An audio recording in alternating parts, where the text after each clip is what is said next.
Sir, শহরে যত toll plaza রয়েছে সব জায়গায় খোঁজ নিয়েছি, না তো এসিপি স্যারের খোঁজ পেয়েছি আর না তো দয়া স্যারের। এসিপির খবর তো পাওয়া যায়নি, কিন্তু দয়ার খবর পাওয়া গেছে। জানতে পারা গেছে কোথায় ও? আগে কয়েকটা গুন্ডা ওকে উঠিয়ে নিয়ে কোথাও একটা বন্দি করে রেখেছে। ওর অবস্থা ভীষণই খারাপ। ইনি ডক্টর প্রমোদ। নমস্কার। গুন্ডারা জোর করে তুলে নিয়ে গেছিল। অ্যাকচুয়ালি দয়ার পিঠে গুলি লেগেছিল, যেটা গুন্ডারা এনাকে দিয়ে বার করিয়েছে। কে? দয়া স্যারের গুলি লেগেছে? হ্যাঁ। এখন দয়া কেমন আছে? ও বিপদ মুক্ত তো? কিছু বলতে পারবো না। আমি তো গুলিটা তো বের করেছি, কিন্তু ওখানকার পরিবেশ যেরকম কোনো রোগীর জন্য একদমই ভালো না। আপনার তো কিছু নিশ্চয়ই মনে আছে ডাক্তারবাবু, কোথায় গুন্ডাদের এই আটাটা? ওরা আমার চোখ দুটো বেঁধে দিয়েছিল, তাই আমি বলতে পারবো না কোথায় আছে। ওখানে গিয়ে তো কাপড় খুলে দিয়েছিল। ওখানে ওদের নিশ্চয়ই দেখেছেন। ওদের মুখটা মনে আছে আপনার? হ্যাঁ, দেখলে চিনতে পারবো। Very good. পঙ্কজ, স্কেচ আর্টিস্টকে ডাকো এক্ষুনি।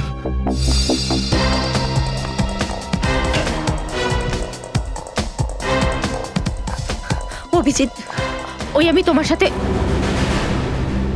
হাই। স্যার, আপনি এখানে? হ্যাঁ, আমি এখানে।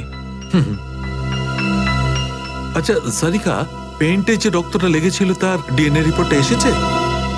হ্যাঁ, এসেছে। সেটাই বলতে এসেছিলে না অভিজিৎ স্যারকে?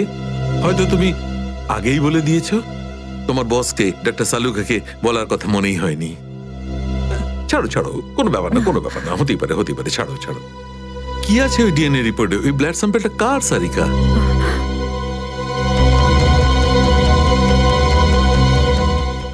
দয়া স্যারের। দয়ার? দয়ার? আচ্ছা, ওই প্যান্ট যার উপর এই রক্তটা লেগেছিল, ওই সেই প্যান্টটা কার?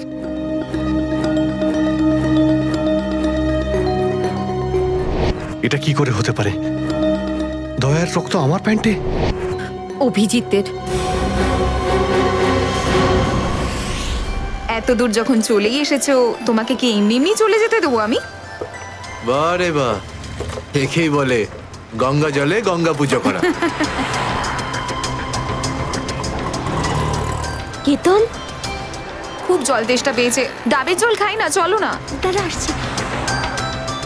কেতন, আরে না না না, কেন? ছাড়ো। চলো না প্লিজ। কেতন, কেতন। বাকি শপিং না অন্য কোনো দিন করো, চলো বাড়ি যাই। না না, আমি এখনই শপিং কেতন! করবো, অন্যদিন কেন? আরে বোঝার চেষ্টা করো না, আমার শরীর খারাপ, প্লিজ প্লিজ না, বোঝার না, চেষ্টা এক্ষুনি। করো। আমি বলছি প্লিজ না, কথা এক্ষুনি। শোনো আমার। কেতন, কোথায় ছিলে তুমি কেতন? কে এটা? আমি কি করে জানবো? আমি চিনি না এনাকে। তুমি আমাকে চেনো না? নিজের সিমিকে চিনতে পারছো না কেতন? দেখুন দিদি, আপনি কিছু একটা ভুল করছেন। উনি কেতন নয়, উনি আমার স্বামী জয়। আমি আমার স্বামীকে চিনতে একটুও ভুল করিনি। এ আমার কেতনই। হয়তো আপনার স্বামীকেও ঠিক আমার মতনই দেখতে। আমার নাম তো জয়, জয় ধনকিশোর। এই দেখুন আমার ড্রাইভিং লাইসেন্স। তোমরা পুলিশরা এই ডুপ্লিকেট ড্রাইভিং লাইসেন্স ইজিলি বানাতে পারো, আমি সব জানি। কিন্তু তুমি এরকম কেন করছো? পুলিশ? দিদি, উনি উনি পুলিশে চাকরি করেন না, উনি তো একজন মার্কেটিং ম্যানেজার। ইনি মার্কেটিং ম্যানেজার নন, আমার স্বামী একজন পুলিশ অফিসার। 6 বছর আগে একটা ডিউটির জন্য গেছিল, আর আজ অবধি ফেরত আসেনি। 6 বছর আগে? হ্যাঁ। আপনাদের বিয়ে কবে হয়েছে? 5 বছর আগে। তুমি আমার উপর সন্দেহ করছো, তাও আবার একজন অপরিচিত মহিলার কথায়। চলো। কেতন, কেতন দাঁড়াও, কেতন।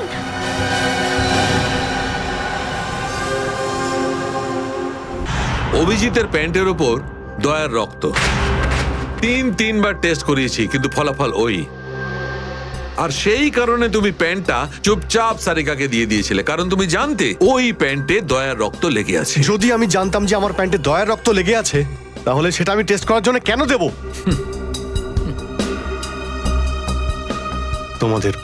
তোমাদের এটা মনে হচ্ছে না তো যে দয়ার এই অবস্থার জন্য আমিই দায়ী? আচ্ছা ঠিক আছে, মেনে নিলাম।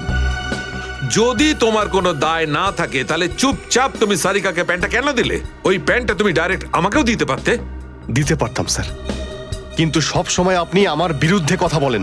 আমাকে ছোট করার কোনো সুযোগই আপনি ছাড়েন না। এই জন্যই প্যান্ট আমি আপনাকে দিইনি। আর সেই কারণে সিনিয়র ইন্সপেক্টর অভিজিৎ, তুমি এটাও বলনি যে যখন দয়া আহত হয়েছিল তুমি নিজে সেখানে উপস্থিত ছিলে।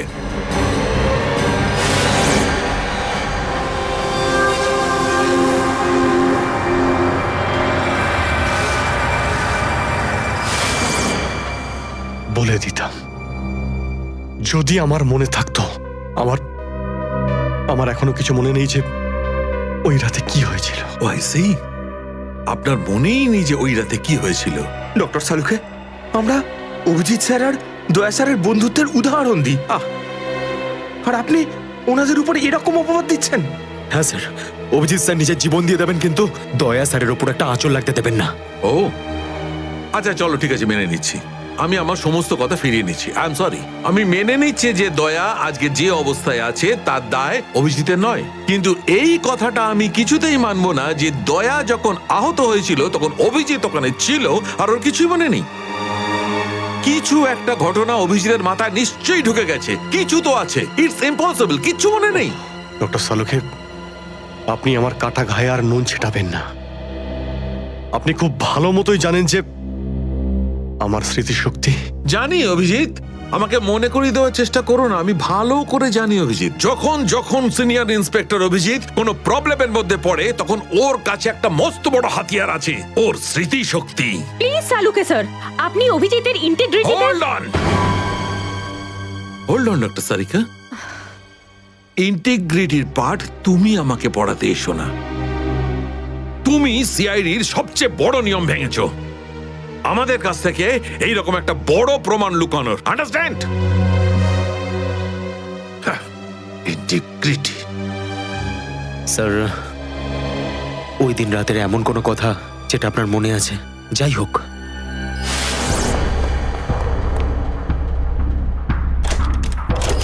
আমি তেজার পিছনে দৌড়াচ্ছিলাম।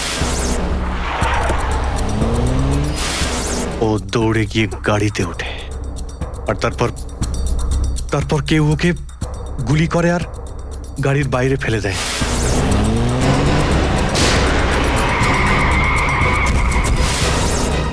যখন আমি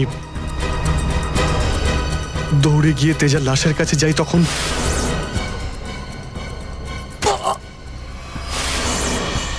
কেউ আমার ঘাড়ের কাছে কিছু একটা সূচের মতো।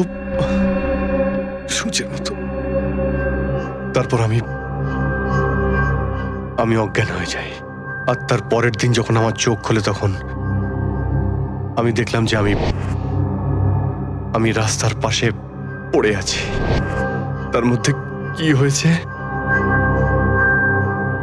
আমার কিচ্ছু মনে নেই। ঠিক আছে, কোনো ব্যাপার নয়। ওই রাতে এক্স্যাক্টলি কি হয়েছিল সেটা জানা যাবে এই গুলিটার মারফত। এটা সেই গুলিটা যেটা দয়ার পিঠ থেকে বার করেছিলেন ডক্টর প্রমোদ। আর এই গুলিটার ব্যালিস্টিক রিপোর্ট থেকেই বার করা যাবে যে আসলে এই গুলিটা কার বন্দুক থেকে ছোঁড়া হয়েছিল। Sarika, come with me. Doctor Pramod, এক মিনিট। আপনি স্কেচ বানাতে হেল্প করবেন, আর আমি আপনাকে কয়েকটা প্রশ্ন করতে চাই। হ্যাঁ, জিজ্ঞাসা করব।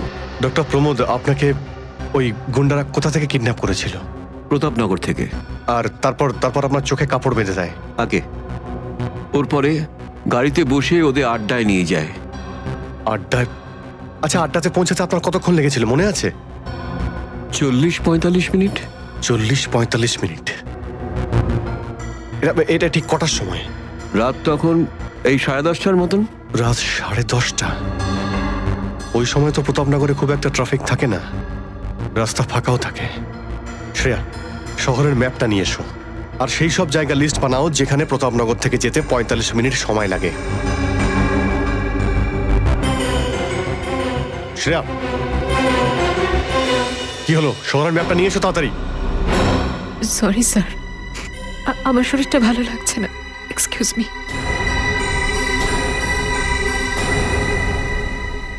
I can't believe this Maya. তুমি নিজের স্বামীর কথা বিশ্বাস করছো না। একজন অপরিচিত মহিলার কথা বিশ্বাস করছো তুমি? একটা মেয়ে অন্য একটা মেয়ের চোখের দিকে তাকালেই বুঝতে পারে যে সে সত্যি বলছে না মিথ্যে। আর ওর চোখে সত্যিটা ছিল, ওর চোখে জল মিথ্যে বলছিল না। মায়া, মায়া তুমি ওর কথায় বিশ্বাস করছো চোখের জল দেখে, আর তুমি আমাকে সন্দেহ করছো। সত্যিটা বলো, বলো সত্যি করে যে কতগুলো বউ আছে তোমার, বলো আমাকে জয়। আরে আমি তো একটা সামলাতে পারছি না, আবার অন্য কোথায় আনবো? সে তো তোমার কপাল ভালো যে মার্কেটে আজ তোমার সত্যিটা জানতে পারলাম, না হলে সারা মায়া- জীবন আমি এটাই ভেবে যেতাম যে তুমি আমাকে ভালোবাসো। হ্যাঁ মায়া, এটা সত্যি যে আমি শুধুমাত্র তোমাকেই ভালোবাসি মায়া। তাহলে বলছো না কেন নিজের ব্যাপারে সত্যিটা? নিজের অতীতের ব্যাপারে কেন বলো না আমাকে কিছু? মায়া তুমি তো সব জানো আমার সম্পর্কে, যে আমার কেউ নেই কোনোদিন।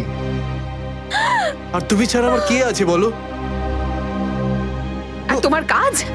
তুমি পুলিশে আছো নাকি মার্কেটিং ম্যানেজার? মার্কেটিং মায়া। সব মিথ্যে। আমি তোমার অফিসে যেতে চাই। আমি কিছু জানি না, আমি তোমার অফিসে যেতে চাই। ঠিক আছে, অফিস যেতে চাও? আমি সামনের সপ্তাহে তোমাকে আমার অফিসে নিয়ে যাবো, খুশি? কেন? পরের সপ্তাহে কেন? হ্যাঁ, কালকে কেন নয়? হ্যাঁ, বরং আমি তো বলবো যে কাল নয়, আজই যেতে চাই আমি তোমার মায়া অফিসে। মায়া মায়া, সন্দেহের একটা লিমিট থাকে মায়া।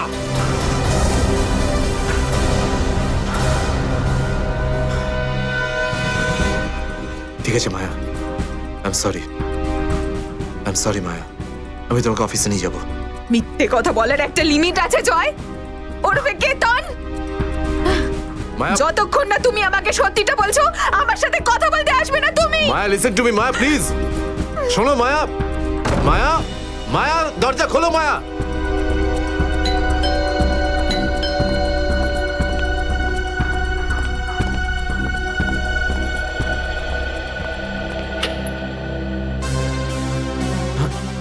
আপনি?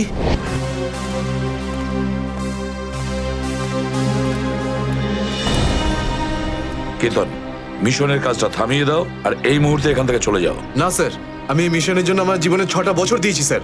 স্যার প্লিজ স্যার, আপনি এই মিশনটা আটকাতে পারেন না স্যার। আমি এই মিশনটা কমপ্লিট করা খুব তুমি কাছাকাছি। বুঝতে পারছো না কেন কেতন? তোমার জীবন কতটা বিপন্ন তুমি জানো? আর তাছাড়া আমি অন্যান্য অফিসারদের এইভাবে মরে যেতে দেবো না। 4টের সময় গোলমা বাস স্ট্যান্ডে অপেক্ষা করবে, that's an order. Sir sir please sir, sir please. Sir সব মিলিয়ে 4টে এমন জায়গা রয়েছে যেটা প্রতাপনগর থেকে 45 মিনিটের দূরত্বে রয়েছে। এটা হচ্ছে ভিকে রোড, যেখানে কল সেন্টার্স আর অফিসগুলো রয়েছে। এটা সেই জায়গাটা হতে পারে না। আর এই পশ্চিমে শ্যামনগর স্যার, এখানে বেশিরভাগ সব ফ্ল্যাট স্যার। ডক্টর প্রমোদ, আপনার ঠিক মনে আছে যেখানে আপনাকে নিয়ে গেছিল সেই জায়গাটা বাংলো বা ফ্ল্যাট ছিল না? হ্যাঁ, পুরনো কোনো এলাকায়। এখন তাহলে বাকি রইল সাউথ আর ইস্ট। এই সাউথের দিকে চিত্রকূটনগর আর ইস্টে বিদ্যাধরনগর। চিত্রকূটনগরে তো অনেক দোকান রয়েছে, আর বিদ্যাধরনগর এখানে তো অনেক স্টুডিও রয়েছে, ফিল্মের শুটিং হয় এখানে। আরে শ্রেয়া, আচ্ছা এখন তোমার শরীর কেমন আছে? আমি ঠিক আছি স্যার, থ্যাংক ইউ। শ্রেয়া, চাইলে তুমি বাড়ি গিয়ে বিশ্রাম নিতে পারো, ততক্ষণ আমরা এসব খোঁজ নিচ্ছি। না স্যার, যতক্ষণ দয়া স্যার আর এসিপি স্যারের খোঁজ পাওয়া যাচ্ছে না, আমার শান্তি হবে না। ওকে, ঠিক আছে। মানে দয়া হয় বিদ্যাধরনগরে, না হলে চিত্রকূটনগরে আছে। ডক্টর প্রমোদ আপনাকে যেখানে নিয়ে গেছিল, আশপাশ থেকে সেখানে কি কোনো শব্দ আসছিল? আপনি কিছু শুনেছিলেন ওখানে? হ্যাঁ, একটা গান বারবার শোনা যাচ্ছিল। মানে বলতে চাই, প্রত্যেক আধ ঘন্টা পর ওই গানটাই শুনছিলাম। তার মানে আশেপাশে কোথাও ফিল্মের শুটিং চলছিল, মানে বিদ্যাধরনগর। বিদ্যাধরনগর, কারেক্ট। ফিল্মের সব স্টুডিও ওখানেই আছে। এটা খোঁজ নাও যে বিদ্যাধরনগরে কোন স্টুডিও আছে যেখানে এই গানটার শুটিং চলছিল। দেখো রে নয়ন মেলে জগতের বাহার, জগতের বাহার। ওটো টো টো টো, সকাল হয়ে গেছে, স্কুল যাওয়ার সময় হয়ে গেছে। ভালো বাবু, সোনা বাবু, ওঠো। কারা তোমরা? সিআইডি দের শত্রু আর অপরাধীদের বন্ধু। দেখো দেখো দেখো দেখো দেখো দেখো কেমন করে ছটফট করছে, দেখো খাঁচায় বন্দি সিংহের মতন ছটফট ছটফট ছটফট ছটফট ছটফট। একবার শুধু শেকলটা খুলে দে, তারপর দেখ তোদের কি অবস্থা করি। No no no no no, আমরা কি মরতে চাই নাকি যে তোমার হাত খুলে দেবো? আরে আমরা তো শুধু এটা বলতে এসেছিলাম যে তোমার সাথে সাথে তোমার পুরো সিআইডি টিমের এবার সর্বনাশ হতে চলেছে। সর্বনাশ। অনেক দেখেছি তোদের মতন সিআইডির সর্বনাশ করার লোক। আজ তারা কোথায় আছে কেউ সেটা জানে না। তুমি আমাদের এতটা বোকা আর দুর্বল ভাবতে যেও না, কারণ আমাদের বস এত চালাক, এতটাই চালাক যে সিআইডির ছায়াও ওর কাছে পৌঁছাতে পারবে না। আমার কথা শোন, গিয়ে তোর বসকে বলে দে কাউন্ট ডাউন শুরু করে দেয় যেন ও বাঁচবে না আর। বাঁচবে না আরো। কি ব্যাপার তোমাদের ভাই, তোমাদের এই সিআইডি অফিসারদের এই ব্যাপারটা আমার দারুণ ভালো লাগে। মৃত্যুর মুখে বসেও ডায়লগ মারতে ছাড়ো না তোমরা। দয়া, তোমার সঙ্গে দেখা করে খুব ভালো লাগলো। Good bye.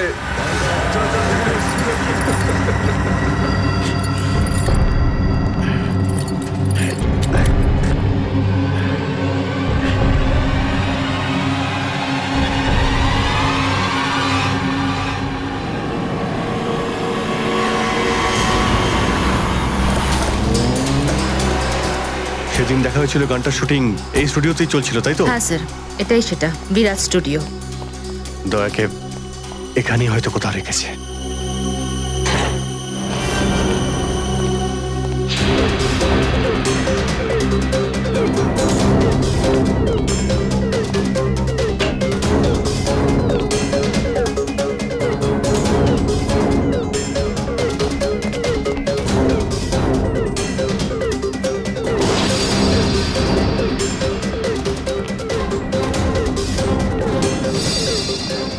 এত রক্ত? তার মানে স্যার, দয়া স্যার এখানেই ছিলেন?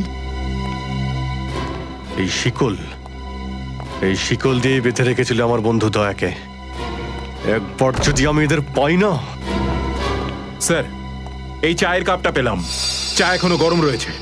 চা গরম আছে, তার মানে হলো ওরা এখান থেকে বেশি দূর যায়নি।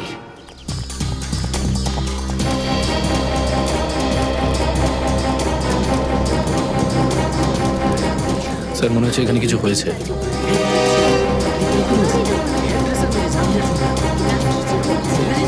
সরে যান প্লিজ, সরে যান, সাইড দিন। আমরা সিআইডি থেকে এসেছি। স্যার দেখুন না, কেউ ঋতুকে খুন করে ফেলেছে। কি করে হলো এইসব? বলতে পারবো না স্যার, আমরা সবাই শুটিংয়ে ব্যস্ত ছিলাম তো তো হঠাৎ গুলি চালাবার আওয়াজ পেলাম, আর এখানে এসে দেখলাম এই মরে আছে। কতক্ষণ আগে চলেছিল গুলি? স্যার এই ধরুন আধ ঘন্টা আগে। স্যার আমরা লোকাল পুলিশকেও ইনফর্ম করে দিয়েছি স্যার। ঠিক আছে, আপনারা একটু এখান থেকে পিছিয়ে যান একটু।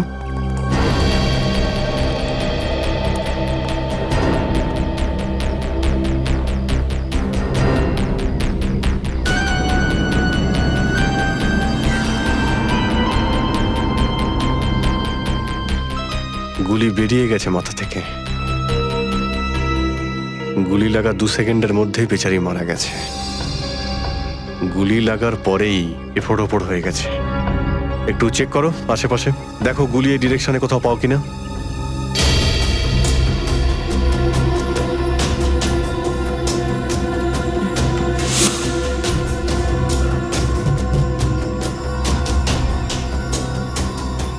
এ বিচারি এইভাবে এখানে বসেছিল, পিছন থেকে কেউ গুলি করলো আর এইভাবে উল্টে পড়ে যায়। আর এই আঘাত, এটা আবার কি ব্যাপার?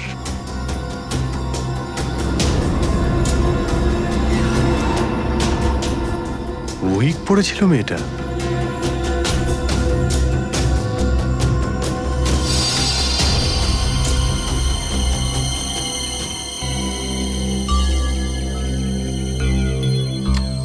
স্যার, হ্যাঁ পুরবি, গুলি পেয়ে গেছি।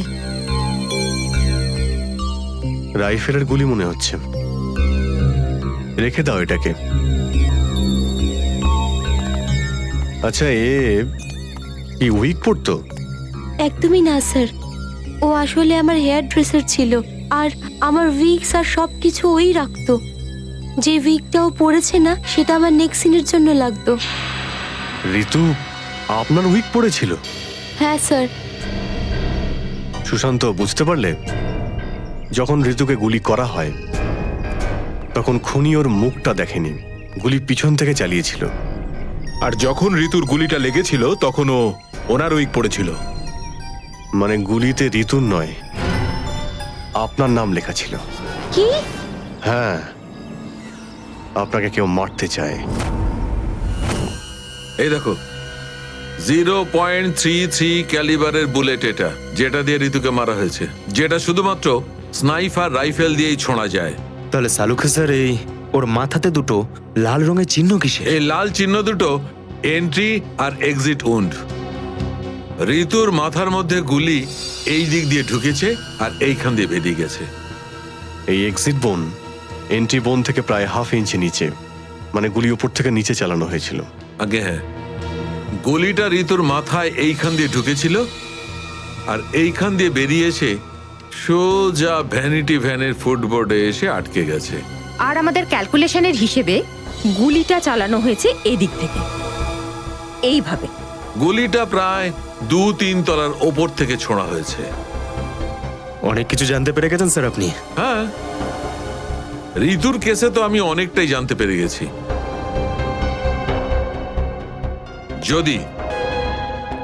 যদি আমি এইটা জানতে পারতাম যে দয়া আর আমার অন্যান্য অফিসারদের মধ্যে কি হয়েছিল, কিন্তু আফসোস যে লোকটি এই কথাটা বলতে পারতো সে বলতেই চাইছে না। আপনি কি বলতে চাইছেন যে আমি কি বলছি না? মনে থাকলে তো বলবো।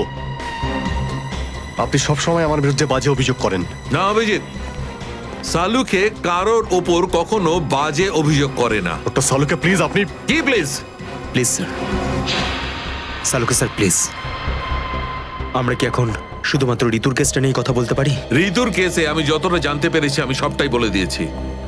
ব্যাস, এখন আমার অপেক্ষা শুধুমাত্র একটা প্রমাণের জন্য, যা দিয়ে আমি জানতে পারবো দয়ার সঙ্গে কি ঘটেছিল। That's it. দেখলে, এই জন্য আমি তোমাকে বলেছিলাম যে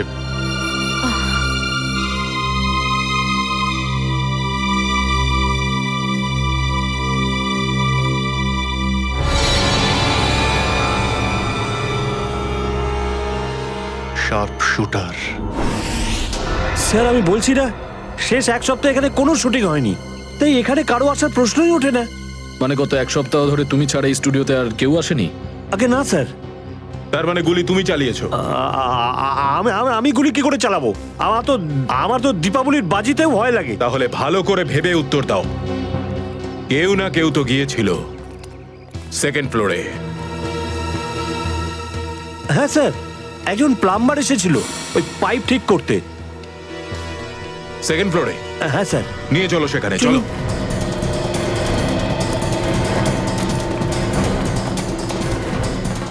কোন দিকে? এই দিকে।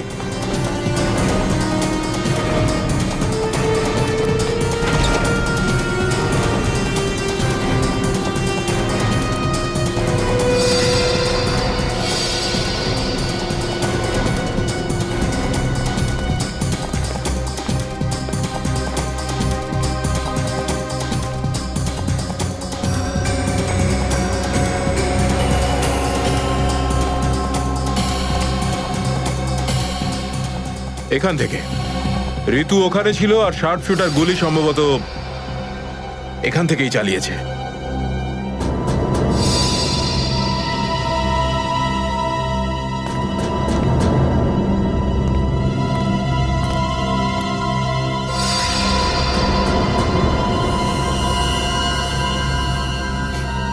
স্যার, স্যার লাবণ্যকে গুলি করা হয়েছিল। এই হলো ওই গুলিটার শেল। তুমি? স্যার এতে আমার কোনো দোষ নেই স্যার। স্যার প্লিজ আমার বিরুদ্ধে কোনো কমপ্লেন করবেন না, আমার চাকরি চলে যাবে, প্লিজ প্লিজ। ভয় পেও না। আচ্ছা আমাকে এটা বলো, ওই প্লাম্বারের মুখটা দেখেছিলে তুমি? স্কেচ বানাতে পারবে? স্যার আসলে কি বলুন তো, আমি না চশমা ছাড়া কিছু দেখতে পাই না। আর ও যখন এসেছিল তখন আমার চশমা কোথাও হারিয়ে গিয়েছিল আর আমি চশমাটাই খুঁজছিলাম। এই লাবণ্যর কোনো না কোনো শত্রু তো নিশ্চয়ই আছে, নইলে কেউ ওকে মারার চেষ্টা কেন করবে? এই লাবণ্য ঠিকুজি বের করেছি স্যার, ওর কারোর সাথে কোনো শত্রুতা ছিল না। হ্যাঁ স্যার, ফ্লপ হচ্ছিল ওর সব ফিল্ম। তাহলে এরকমও হতে পারে না যে অন্য কোনো অভিনেত্রী হিংসা বা ঈর্ষার কারণে ওকে মারার চেষ্টা করে থাকবে। লাবণ্য খুব বড় লোক নয় যে টাকা পয়সার জন্য ওর উপরে কেউ হামলা করবে। স্যার হতে পারে সত্যি এই গুলিটা ঋতুর উপরে চালানো হয়েছে, লাবণ্যের উপর নয়। আচ্ছা, তোমরা কি ঋতুর ব্যাপারে ইনফরমেশন বের করেছো? হ্যাঁ স্যার, ঋতুরও কারোর সাথে কোনো শত্রুতা ছিল না। এমন কোনো না কোনো ব্যাপার আছে যা আমরা ঠিকমতো দেখতে পাচ্ছি না। এই লাবণ্যের যে আর্টিকেলগুলো আমরা পেয়েছি এর মধ্যে কোনো না কোনো ব্যাপার নিশ্চয়ই আমরা পাবো যার সঙ্গে কেসের কোনো না কোনো সম্পর্ক আছে। স্যার এটা 3 দিন পুরনো পেপার। এতে নিউজ আছে যে লাবণ্য জিনিসপত্র চুরি হয়েছিল ব্লু ইভ রিসর্ট থেকে। লাবণ্যের জিনিসপত্র চুরি হয়েছিল ব্লু ইভ রিসর্ট থেকে?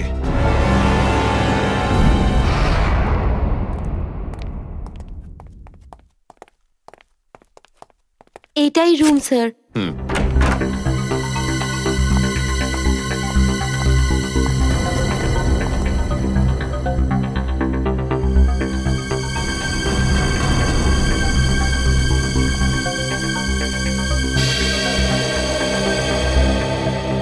এই ঘর থেকেই আপনার জিনিসপত্র চুরি হয়েছিল? একদমই তাই স্যার, কিন্তু খুব একটা দরকারি জিনিস ছিল না। এই এমনি 1,500-2,000 টাকা আর নকল জুয়েলারি। আর পুলিশ কোনো সূত্র পায়নি এখান থেকে? না স্যার। কিন্তু চোর এখানে আসলো কি করে? জানলা দিয়ে, এসির জায়গা দিয়ে নাকি? স্যার দরজা থেকে এসেছিল। পুলিশের কথা অনুযায়ী ও চাবির ব্যবহার করেছিল ঘরটা খুলতে। আর এই ঘরের চাবিটা কার কার কাছে ছিল? একটা আমার কাছে আর একটা এদের কাছে। ও, মানে হোটেলের কোনো ভেতরের লোকের কাজও হতে পারে। ম্যাডাম আপনি এসব কি বলছেন? 15 বছর পুরনো আমাদের হোটেল। আমরা খুব সৎভাবে কাজ করে এখানে গুডউইল বানিয়েছি, আর আমাদের হোটেলের কোনো লোক এটা করতে পারে না। হয় এই কাজটা কোনো হোটেলের ভেতরের লোকই করেছে, অথবা কোনো বাইরের লোক এই চাবি চুরি করে চাবির ডুপ্লিকেট বানিয়ে নিয়েছে। আর এই দুটো সিচুয়েশনেই তোমাদের হোটেল দায়ী, বুঝলে কিছু? ছেড়ে দিন না স্যার, এই ছোটখাটো চুরির জন্য কেন ওদের ডিস্টার্ব করছেন? লাবণ্য দেবী, এই জিজ্ঞাসাবাদ আমরা আপনার জিনিসপত্রের জন্য করছি না, বরং এটা তাকে ধরার জন্য করছি যে আপনাকে মারতে চাইছে। কারণ আমাদের মনে হয় যে এই চুরির সম্পর্কের সাথে আপনার উপর প্রাণঘাতী হামলার সাথে থেকে থাকতে পারে। সেই কারণে একটু ঠিক করে মনে করে বলুন, আর কোনো বিশেষ জিনিস বা কোনো দামি জিনিস যেটা চুরি হয়েছে? হ্যাঁ, আমার তো না, কিন্তু আমার হেয়ার ড্রেসার ঋতুর জিনিস চুরি হয়েছিল। আর তারপর ওর হঠাৎ করে মুড অফ হয়ে গেছিল আর ও খুব কাঁদছিল। এমন কি জিনিস চুরি হয়েছিল ওর? একটা অদ্ভুত শোপিস ছিল। শোপিস? হ্যাঁ, আমিও অবাক হয়েছিলাম ভেবে যে একটা শোপিসের জন্য এত ভেঙে পড়ার কি আছে। আর আমি ওকে বলেও ছিলাম যে আমি ওকে একটা নতুন শোপিস এনে দেবো, কিন্তু হয়তো ওই শোপিসটা ওর জন্য খুব দামি ছিল। খুব দামি শোপিস ছিল? না না, ওই ট্রিপোলিয়াম বাজারে যে চাইনিজ শোপিসের দোকানগুলো আছে না, সেখান থেকেই নিয়েছিল। ওই হবে 700-800 টাকার মতো। ত্রিপোলিয়া বাজারে চাইনিজ জিনিসপত্রের দোকান?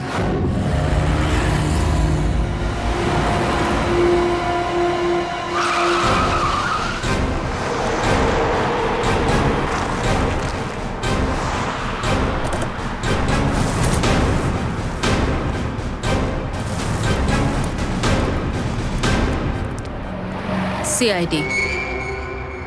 সিআইডি? একটা খুনের ব্যাপারে আপনার থেকে কিছু জানতে চাই। খুন? কার খুন হলো আবার? এর নাম ঋতু, ফিল্ম ইন্ডাস্ট্রিতে হেয়ার ড্রেসারের কাজ করে। কিছু মনে পড়লো? আমি তো একে কোনোদিন দেখিনি। গত শনিবারে আপনার দোকানে এসেছিল। ও একটা মূর্তি কিনেছিল, এই অনেকটা এরকম ছিল। শনিবার তো আমি ছুটিতে ছিলাম। হ্যাঁ, সুশান্ত দোকানটা দেখছিল। কি সুশান্ত, তুমি দেখেছো মেয়েটাকে? হতে পারে এখানে এসেছিলেন। শনিবারের দিনটা খুব বিজি দিন থাকে, অনেক লোক আসে। কিছু মনে পড়ছে না। আচ্ছা, আমাকে এই মূর্তিটা দেখাও তো। ওই মূর্তিটাও?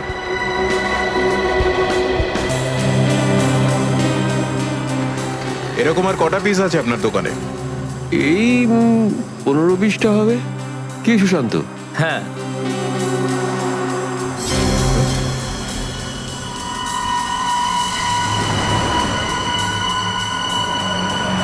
ওখানে ওই দুটো বক্সে ক্রস চিহ্ন দেওয়া কেন? আরে আরে ওটা তো ডিফেক্টিভ পিস, এগুলো ফ্যাক্টরিতে রিটার্ন যাবে, আপনার কোনো কাজে আসবে না। সেটা এক্ষুনি জানতে পারা যাবে। দেখাও ওটাকে, দেখাও।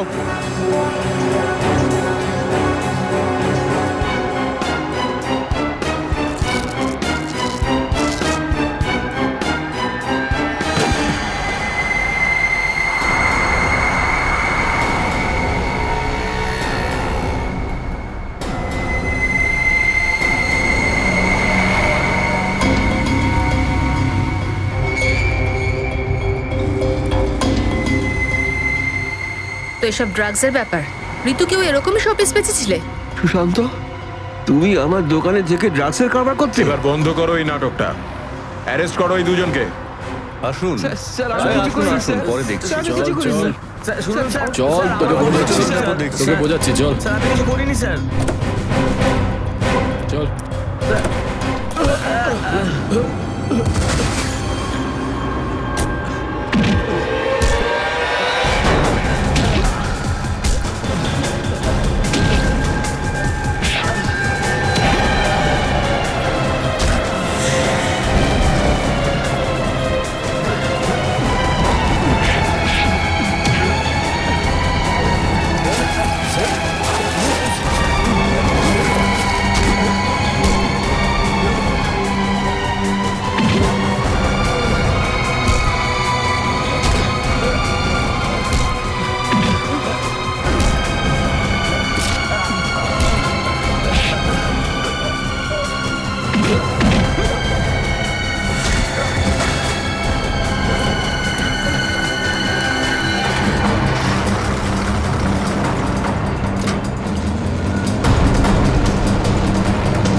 সুশান্ত, কে করলো এটা?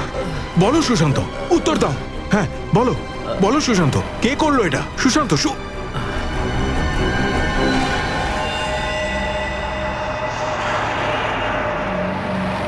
হি ইজ ডেড।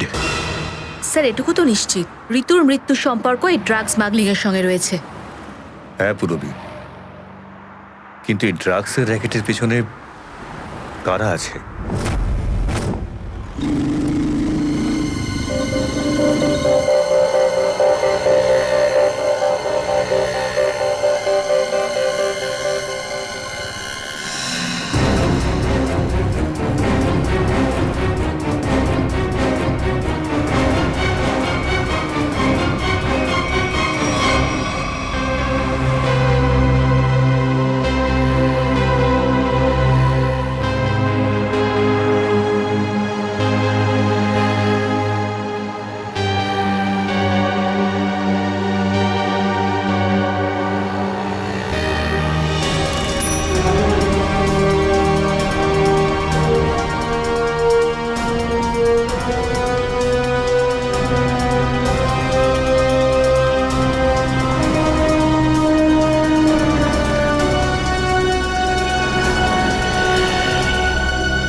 কি ব্যাপার স্যার, এত আর্জেন্ট ডাকলেন?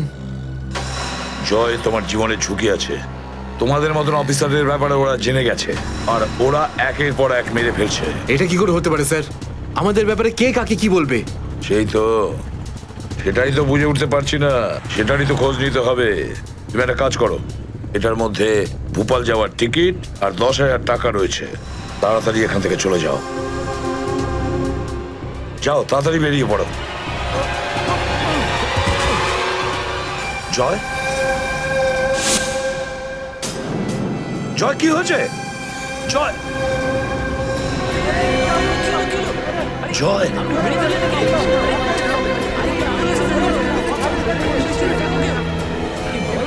মাই গড,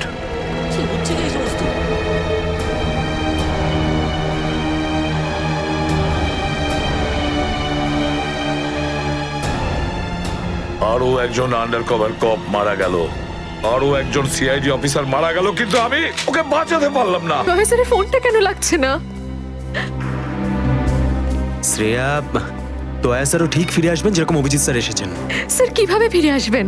আমরা তো এটাও জানি না যে দয়া স্যার কোথায় আছেন। স্যার, নাইবা দয়া স্যারের খোঁজ পাওয়া যাচ্ছে, নাইবা এসিপি স্যারের। শ্রেয়া ওনারা সিআইডি অফিসার, এরকম অনেক সমস্যার সম্মুখীন হয়েছেন। যেখানেই থাকুক না কেন নিশ্চয়ই ভালো থাকবেন ওনারা। স্যার, আপনি এমনটা কিভাবে বলতে পারেন? আপনি রক্ত দেখেছিলেন তো? কতটা রক্ত পড়েছিল বলুন তো ওখানে? আর ওই গুলিটা, যে গুলিটা দয়া স্যারের শরীর থেকে বেরিয়েছিল। হ্যাঁ শ্রেয়া, আমি সবকিছু দেখেছি, কিন্তু তার মানে এটা তো নয় যে সিআইডি অফিসাররা মারা যান না। স্যার, হ্যাঁ স্যার, আপনি ঠিক আছেন তো? স্যার, কাল থেকে আপনাকে ফোনে পাচ্ছিলাম না। হ্যাঁ, আমি একটা জরুরি কাজে ব্যস্ত ছিলাম। এমন একটা টপ সিক্রেট কাজ ছিল, কাউকে বলতে পারিনি, এমনকি তোমাদেরও নয়। স্যার, কি স্যার, দয়া স্যারের কোনো খোঁজ পাওয়া যাচ্ছে না। দয়া স্যারের কোনো খোঁজ পাচ্ছ না মানে? স্যার, দয়া স্যার নিখোঁজ। কিন্তু গেল কোথায় ও? জানি না স্যার, ওনার ফোনটাও লাগছে না। আর ওনার গায়ে গুলিও লেগেছে। দয়ার গায়ে গুলি লেগেছে? এক মিনিট, এই ব্যাপারটা তোমরা জানলে কি করে? স্যার, সালুকে স্যার বলছিলেন যে দয়া স্যারের বডি থেকে একটা ডক্টর গুলি বের করেছেন আর চুপ করে নিয়ে এসে ওনাকে দিয়েছেন। দয়ার বডি থেকে গুলি বের করে সেটা সালুকে পাঠানো হয়েছে? অভিজিৎ, অভিজিৎ কোথায়? স্যার, অভিজিৎ স্যারও নিখোঁজ ছিলেন, 3 ঘন্টা আগেই ফিরে এসেছেন। আর তার থেকে বড় কথা স্যার, অভিজিৎ স্যারের প্যান্টে দয়া স্যারের রক্ত লেগেছিল। অভিজিৎ নিখোঁজ? 3 ঘন্টা আগে ও ফিরে এসেছিল, আর ওর প্যান্টের ওপর দয়ার রক্ত লেগে আছে। আর ওনার কিছুই মনে নেই স্যার। আর ওর কিছু মনে নেই? সেই একই ব্যাপার, সেই একই ব্যাপার। অভিজিৎ যখনই কোনো মুশকিলে পড়ে ওর স্মৃতিশক্তি লোপ পেয়ে যায়। এসব কি হচ্ছে সিআইডির মধ্যে? আমাদের তিনজন আন্ডার কভার অফিসার মারা গেছে। ওই অফিসারদের ব্যাপারে আমি ছাড়া আর কেউ কিচ্ছু জানতো না, কিন্তু ওদের নাম বাইরে ফ্ল্যাশ হয়ে গেছে। কিভাবে? স্যার, এই কথাটা যদি শুধু আপনি জানতেন তাহলে। সেটাই তো বলছি আমি সচিন, সেটাই তো বুঝে উঠতে পারছি না এসব কি করে হলো, কিভাবে হলো। এটার একটাই মানে দাঁড়ায় সচিন, আমাদের মধ্যেই কেউ একজন আছে যে আমাদের সঙ্গে বেইমানি করছে, আমাদের সাথে বেইমানি করছে। একজন বেইমান আছে। আর স্যার, একটা কথা আরো, একজন হেয়ার ড্রেসার খুন হয়ে গেছে স্যার। Hair dresser? হ্যাঁ স্যার, শুটিং চলাকালীন ওকে খুন করা হয়েছে। স্যার, মনে হচ্ছে এই খুনটা ড্রাগসের কারণে হয়েছে। আর স্যার, তদন্ত করতে করতে একটা লোক পর্যন্ত পৌঁছেছি, কিন্তু শেষে ও মারা যায়। আর স্যার, ওর পকেট থেকে আমরা এই কাগজটা পেয়েছি। স্যার, এটার উপরে কিছু নাম্বার লেখা রয়েছে। 185637245 183567235। আমার মনে হয় সচিন, এটা কোনো টেলিফোন বা মোবাইলের নাম্বার নয়। এই নাম্বারটা অন্য কিছু, এই নাম্বারটা অন্য কিছুরই হবে। কিন্তু কি, কিসের নাম্বার? এরা তো সব তোমার সঙ্গেই আছে। তোমার অফিসাররা তো তোমাকে খুঁজে খুঁজে হয়রান হয়ে গেল। আমি কোথায় গিয়েছিলাম ওরা জানে। এবার তুমি বলো, এমন কোন কথা আছে যেটা ফোনে বলতে পারোনি? প্রদ্যুমন, এই কথাটা আমরা দুজন আলাদা বলতে পারি না? কেন? এমন কি কথা আছে যে এদের সামনে তুমি বলতে পারছো না? বলতে পারি, কিন্তু ভয় পাচ্ছি। ভয় পাচ্ছি যে লোকটাকে এরা হিরো মনে করে, যারা তার মতো হতে চেষ্টা করে, স্বপ্ন দেখে, যাতে ও নিজে এই লোকেদের দৃষ্টিতে পড়ে না যায়। এসব ঘুরিয়ে ফিরিয়ে কথা বন্ধ করো সালুকে, পরিষ্কার করে বলো আর সবার সামনে বলো। ঠিক আছে, পরিষ্কার করে বলছি আর আমি সবার সামনে বলছি, কিন্তু যেটা আমি বলবো সেটা শুনে কেউ যেন মনে করো না যে আমি কারোর ওপর বদলা নিচ্ছি বা কারোর সঙ্গে শত্রুতা করছি। ক্রাইম স্পটের ব্যালিস্টিক রিপোর্ট এসে গেছে। কি লেখা আছে রিপোর্টে? প্রথম গুলিটা চলে কালুর ওপর, অভিজিতের বন্দুক থেকে। আমাদের আন্ডারকভার কপের উপরে? আগে হ্যাঁ, শুধু তাই নয়, দ্বিতীয় গুলিটা চালানো হয়েছিল ভিকুর ওপর, দয়ার বন্দুক থেকে। না, এরকম হতে পারে না। অভিজিৎ স্যার আর দয়া স্যার ভিকু আর কালুকে এইভাবে চেয়ারে বেঁধে রেখে গুলি চালাতে পারে না স্যার। ফ্রেডে ব্যালিস্টিক রিপোর্ট কখনো মিথ্যে কথা বলে না। আর সবচেয়ে ইম্পর্টেন্ট রিপোর্ট, সেই রিপোর্ট যার জন্য এদের সবাইকে বাইরে যেতে বলেছিলাম। অভিজিতের ফোন। অভিজিৎ, কোথায় তুমি? এখন এই মুহূর্তে ফরেনসিক ল্যাবে তুমি চলে এসো। ফরেনসিক ল্যাবে? কেন স্যার, কি হয়েছে? অভিজিৎ, তুমি কাল্লুকে গুলি চালিয়েছো? কাল্লুকে গুলি আমি? আর স্যার, ওকে আমি কেন গুলি করতে যাব? অভিজিৎ, তুমি এই মুহূর্তে ফরেনসিক ল্যাবে চলে এসো, and that's an order. Sir, এই কথাটা শুনে আপনি যতটা অবাক হয়েছেন ততটা আমিও অবাক হয়েছি। আর যতক্ষণ আমি এটা না জানছি যে ওই রাতে কি হয়েছিল, আমি আসবো না। তাহলে কি তুমি আমার বিরুদ্ধে যাবে? স্যার, আমি আপনার বিরুদ্ধে যাচ্ছি না স্যার, আমি সেটাই করছি যেটা আপনি আমাদের শিখিয়েছিলেন, সিআইডি ডিউটি স্যার। অভিজিৎ, ও না করে দিল। আপনার অনেস্ট, ব্রিলিয়েন্ট, ইন্টেলিজেন্ট অফিসার আপনার অর্ডার ক্যারি আউট করতে না করে দিল এসিপি সাহেব। আমি জানতাম প্রদ্যুম্ন, এই অভিজিৎ একদিন না একদিন পুরো সিআইডি টিমের জন্য সেই মাছি প্রমাণিত হবে যে সমস্ত পুকুরটাকে নষ্ট করে দেয়। এই অভিজিতের কারণে আমাদের পুরো সিআইডি টিমের বদনাম হয়ে যাচ্ছে। কলঙ্ক একটা। এই অভিজিৎ সিআইডি টিমের একটা বড় বোঝা, একটা কলঙ্ক। অনেক হয়েছে স্যার, বন্ধ করুন এসব। আর কি উল্টোপাল্টা বলবেন ওর নামে? আমি বন্ধ করব? আমি তো বন্ধ করে দেবো সারিকা, কিন্তু এই রিপোর্ট, এইটার কি করবে? এইটা চুপ করে থাকবে না সারিকা, এইটা সত্যি কথা বলবে বস। জানো এই রিপোর্টে কি আছে?